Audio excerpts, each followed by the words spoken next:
Voilà, on entre dans le dernier quart d'heure de cette mêlée, ou la dernière ligne droite, comme vous voulez. Le 3 Carrel va porter le ballon dans l'embut tout à l'heure. C'est le président de Nexem qui s'en chargera. Un mot sur le film que vous venez de découvrir en exclusivité, car il n'est pas en ligne encore. C'est un premier épisode d'une série de 4 reportages. Vous avez compris que c'était des portraits de travailleurs sociaux ou médico-sociaux réalisés en partenariat avec le média en ligne Néo TV. Donc ce reportage de 7 minutes, il sera en ligne mardi. Un des grands sujets, ça a été de la question de savoir comment on pouvait se faire mieux connaître. En tout cas, je m'avais beaucoup interpellé en coulisses sur ce thème-là pendant ces 2 jours. Une façon de se faire mieux connaître, ça peut être de prendre ce reportage diffusé par Néo TV et puis sur Twitter, sur LinkedIn, sur Facebook, le retweeter, le poster, le reposter, le faire reposter. Voilà, le bien peut aussi devenir viral. Voilà, c'est peut-être une des solutions. Avant de laisser la parole au président Raoul, je voudrais qu'on accueille sur scène Michel Gossel, qui est le président de l'association AEA Est Accompagnement, c'est-à-dire l'association dans laquelle travaille Cindy. Vous pouvez l'applaudir, lui aussi.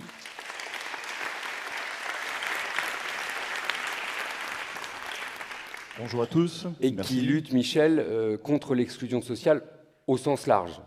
C'est les réfugiés ou les travailleurs qui viennent d'autres territoires ne sont pas les uniques objets de votre Tout à fait. travail. C'est une toute petite partie là qu'on vient de voir de l'action de l'association Est Accompagnement.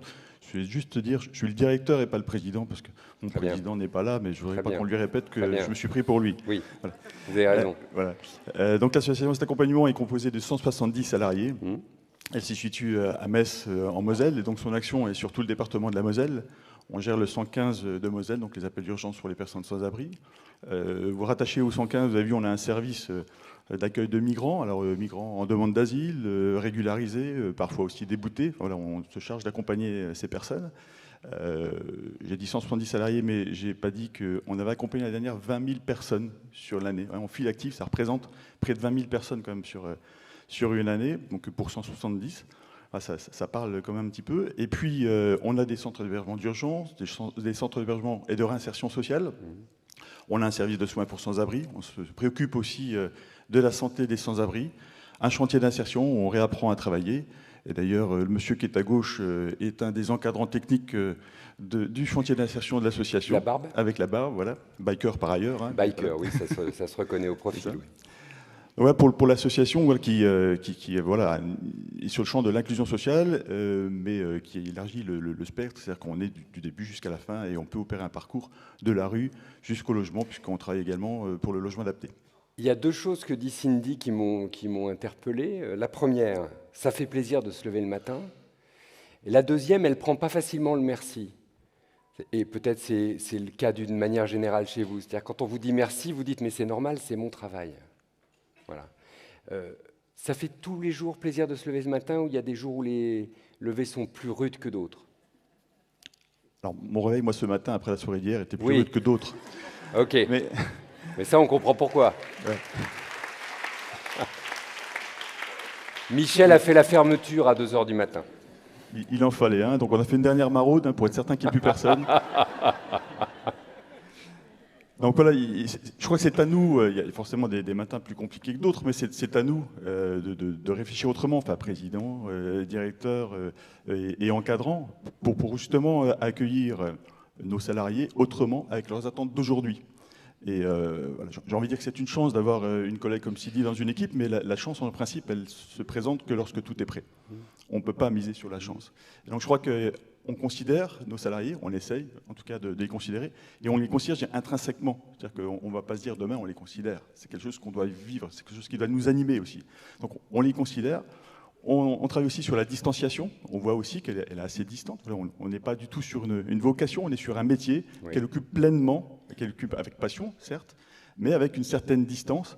Et voilà, pour la connaître. Avec une formation. Avec une formation adéquate. Ouais. Et puis, avec aussi une belle conciliation de vie privée, vie personnelle, en ce qui la concerne en tout cas. Donc voilà, ce sont des choses qu'il faut qu'on respecte quand on essaye. C'est intéressant parce que d'un bout à l'autre de la mêlée, et je pense que vous étiez tous présents lors de la première plénière, on entendait les 4 professionnels en apprentissage qui étaient là et qui parlaient justement, eux, pour certains de vocation, mais pas tous, qui disaient leur appréhension aussi et la difficulté de concilier la vie personnelle et la vie de travailleur social parfois, voilà, qu'ils craignaient. Vous dites c'est possible.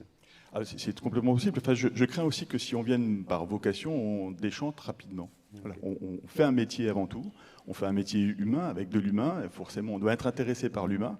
Et pour quelle raison est-ce qu'on ne trouverait pas un tronc commun entre le DRH et le travailleur social, finalement, qui doit aussi s'intéresser à l'être humain. Donc voilà, c'est un métier, à mon sens, comme un autre, qu'on peut faire avec passion, qu'on peut faire avec engagement, bien entendu. Mais qu'on peut faire sans passion? Non, avec passion. Oui, voilà. Et avec engagement. Voilà. Que vous a apporté cette mêlée à vous, directeur d'association? Est-ce que je dois retenir uniquement la revalorisation du point d'indice? Évidemment, c'est important. Alors, la revalorisation du point d'indice, oui, c'est important et on l'attendait, tant mieux, mais c'est une étape. Voilà. Il y en a d'autres, il y a les 183 € pour tous qui sont indispensables aussi. Donc voilà, c'est un autre combat à mener. En tant qu'employeur, on y tient. Et puis, il y a la convention collective unique étendue, qui est un gros chantier aussi, qui permettra aussi d'avoir un outil qui sera adapté aux attentes des salariés aujourd'hui et à un contexte qui a quand même bien changé, puisqu'une convention collective qui a été créée en 1966, on peut se dire que c'est un petit peu has-been quand même. Oui, puis il n'y en a pas qu'une surtout. Il n'y en a pas qu'une, 66, 79, 51 voilà. Et CHRS. Voilà. Merci beaucoup pour ce témoignage. Merci à vous. Avant de conclure, je reprends une minute ma casquette de journaliste, si vous le permettez. Encore une fois, parce que vous m'avez beaucoup interrogé. Merci pour lui. Restez là, ça ne vous empêche pas. Parce que vous m'avez beaucoup interrogé pendant ces 2 jours sur la question de savoir ce que je ressentais, comment je vivais, comment éventuellement je pouvais vous aider à communiquer vos sujets, à faire qu'on parle de vous autrement que par le fait divers, autrement que par une grande enquête sur quelque chose qui s'est mal passé. Voilà. Donc je voulais juste vous retransmettre quelques sentiments rapidement, hein, je vous rassure, sur ce que j'avais ressenti. Moi, le premier mot que je vais retenir, je vais être un peu moins positif que Michel, mais ça doit être ma fibre journalistique qui fait ça, c'est épuisement. Moi, j'ai entendu ce mot épuisement beaucoup, y compris d'abord chez les apprentis qui n'étaient pas encore épuisés, qui espèrent ne pas le devenir, mais on sent pour que ce cycle s'interrompe, de fatigue professionnelle en quelque sorte pour certains, qui font que certains parfois quittent le métier, il faut changer des choses. Donc j'ai retenu ce premier mot d'épuisement, mais en même temps une force, une vigueur, un engagement, vous avez dit le mot, hein, une vitalité quoi, qui est extrêmement puissante et qu'on ne trouve pas toujours dans le reste de la société, donc merci pour ça, hein, merci à vous. Vous avez le droit de vous applaudir, je le prendrai bien. Voyez comme vous avez du mal à prendre les merci. C'est ce que je vous disais tout à l'heure sur Cindy. J'ai croisé quelqu'un qui est à la tête d'une structure qui s'appelle les Écureuils au Chambon-sur-Lignon, je crois, et qui m'a dit, vous savez, nous, il n'y a pas que le salaire, il y a le salaire, ça compte, mais il y a le salaire indirect aussi. Et le salaire indirect, c'est quand une jeune fille qu'on a accueillie dans notre structure ou dans notre foyer nous envoie un petit message parce qu'on organise une réunion des anciens, un petit SMS en disant je ne pourrais pas venir malheureusement et je suis désolé, mais je viens d'avoir mon BTS, je suis trop contente, je suis secrétaire administrative, etc. Et que vous mesurez le chemin parcouru, le travail que vous avez fait, il appelait ça le merci indirect. Donc je sais que vous préférez les merci indirects, mais je vous dis merci quand même. De grosses attentes, tournées évidemment vers l'État, vers les départements, parfois vers les régions, notamment sur la partie apprentissage. Les acteurs publics d'une manière générale, mais aussi de grosses attentes vis-à-vis de la société dont vous espérez qu'elle vous reconnaisse. Et je vais arriver à mon dernier point, je vous rassure, qui est la frustration qu'on ne parle encore une fois de vous que quand ça va mal. Tout à l'heure, il y a François Asselin, qui est le patron de la CGPME, qui disait le bien ne fait pas de bruit. Mais ce que je ressens, et c'est vrai, par définition, vous faites un travail de fond qui va moins intéresser les médias que le bruit, le fait divers ou les éclats de voix. Voilà. Ce n'est pas votre spécialité, l'éclat de voix. C'est comme ça. Mais on peut quand même lui donner de l'écho à ce bien. Néo TV, c'est une façon de faire. Faire aujourd'hui ces rencontres, c'est aussi une façon de faire. Et puis ça se construit d'une certaine manière, sans aller jusqu'au tapageur ou au buzz. je pense que ce serait bien, effectivement, que vos métiers se fassent entendre un peu plus, un peu mieux. Et je sais que les équipes de Nexem sont mobilisées sur ces sujets. Voilà, c'est toute l'idée, encore une fois, des reportages de Néo TV et de beaucoup de reportages que je vous souhaite à l'avenir. J'arrête là. J'ai été trop long. C'est toujours pareil, les journalistes sont bavards, pardon. Je vous redis combien j'ai été heureux d'avoir été avec vous pendant ces 2 jours et je laisse la conclusion, évidemment, au président Alain Raoul.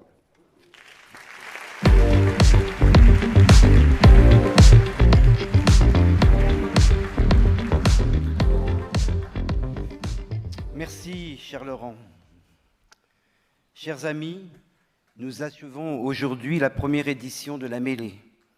Une première rencontre que nous avons voulu ouverte à tous, pour expliquer ce que sont nos métiers de la solidarité, pour concrétiser la fraternité en actes et en exemples, et j'espère pour éveiller des consciences.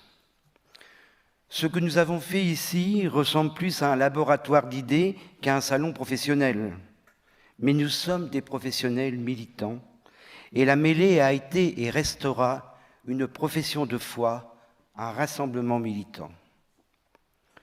Je crois que nous avons rempli l'objectif que nous nous étions fixés, grâce à nos passeurs de balles, nos demi de mêlée, chers Laurent, Flavie, Sylvie, Claire, Emmanuel, Cyril, Michel, Stéphane et Lorraine. Et je voudrais que tous ces animateurs, nous puissions les applaudir.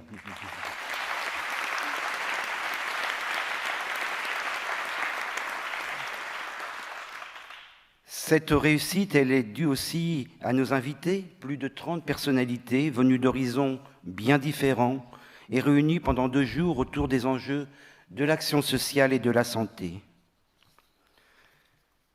Je dois vous dire ma fierté et mon espérance. Ma fierté quand je nous regarde, unis, mêlés, et mon espérance quand j'entends les témoignages des plus jeunes, Morgane, Pierre, Émilie et Chloé, engagés et déterminés. Une fierté, une espérance aussi quand je vois ce que nos entrepreneurs, ce que nos associations et ce que des entrepreneurs engagés, que nous soutenons avec la Croix-Rouge française, font au quotidien pour apporter des solutions innovantes. Des solutions qui changent de petites et de grandes choses, qui changent des vies. Chers amis, je repartirai de Nantes conforté dans l'idée qu'il y a un avenir concret et prospère derrière nos convictions et nos combats quotidiens. Je vous en livre en conclusion des derniers débats tenus ce matin, ici même, 2 convictions. Oui, la société solidaire, nous y croyons. Oui, une société plus inclusive, nous y croyons. J'ajoutais hier qu'il fallait changer de regard. Je dis aujourd'hui qu'il faut changer de vitesse. Voilà pour moi le vrai enjeu. Nous repartirons de Nantes avec des idées, des solutions, mais surtout avec une détermination plus forte pour mener nos combats.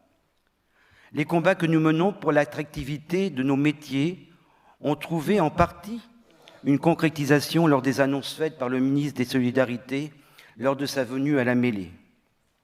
Vous savez toutes les étapes de notre mobilisation depuis le début de l'année, et bien avant encore, j'en faisais état lors de notre dernière Assemblée générale en juin.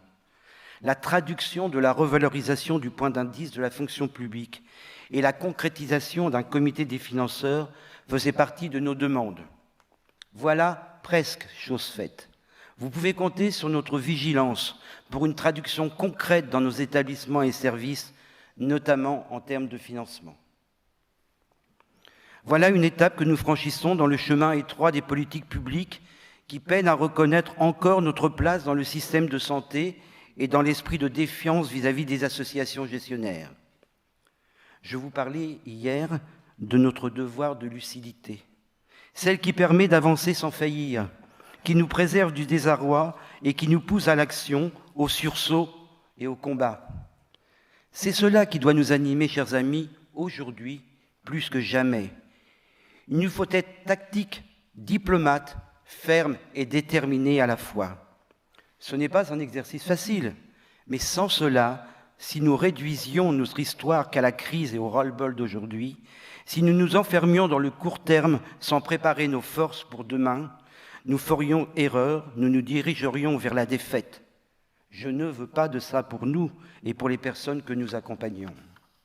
C'est pourquoi, avant de nous quitter, je voudrais, chers amis, partager 3 convictions avec vous. La première est que la bataille de l'opinion est devant nous et que nous avons de bonnes raisons d'espérer de l'emporter. Les Français nous connaissent mal, mais nous estiment. Ils nous jugent essentiels au bon fonctionnement de la société. Ils nous soutiennent dans nos demandes de moyens au service d'ambitions qu'ils partagent. C'est donc à nous d'aller à leur rencontre, de nous ouvrir au pays, de faire savoir qui nous sommes et ce que nous construisions chaque jour. Je veux m'y engager avec vous. La deuxième est que l'attractivité des métiers passera par la modernisation du secteur. Le chantier que nous avons ouvert avec la négociation d'une convention collective unique étendue en sera le navire amiral, un outil à la hauteur des enjeux historiques auxquels nous faisons face, notamment en matière de mobilité, de valorisation d'expériences, de parcours professionnels et de valorisation des compétences. Pour qui cette convention collective unique, lorsqu'elle sera réalisée, sera la 4e branche professionnelle du pays. La 3e conviction que je porte est que la militance doit nous guider. C'est notre boussole. La militance, elle est ce que de nouvelles générations, en quête de sens, poursuivent et convoitent. Changer des vies, accompagner vers l'émancipation et l'autodétermination, c'est d'une chance que d'en faire son métier. À nous, employeurs, de trouver les réponses pour entretenir cette idée que l'action sociale, que l'accompagnement des plus fragiles est l'un des plus beaux métiers qui soient. Nous pouvons et nous devons faire naître des vocations, car notre cause est juste et forte. Chers amis, mesdames, messieurs, je voudrais vous remercier chaleureusement à nouveau d'avoir rejoint la mêlée ici à Nantes. Je remercie nos partenaires, mais je veux remercier plus particulièrement les équipes de Nexem, qui, sous l'impulsion du directeur de la communication, Paul de Marnis, ont permis de faire ce qui restera, je crois, non seulement un beau souvenir, mais le début, une belle étape dans la construction d'une société plus solidaire, qui est l'objectif essentiel de Nexem. Chers amis, la mêlée continue. Merci de la porter avec vous dans tout le pays.